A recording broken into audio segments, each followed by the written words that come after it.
বিস্তীর্ণ দুপারের অসংখ্য মানুষের হাহাকার শুনেও নিঃশব্দে নীরবে ও গঙ্গা তুমি, ও গঙ্গা বইছো কেন?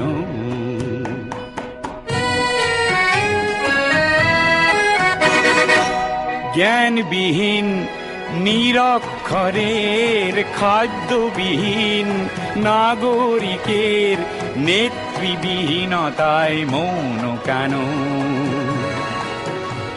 সহস্র বরষার উন্মাদনার মন্ত্র দিয়ে লক্ষ জনের সবল সংগ্রাম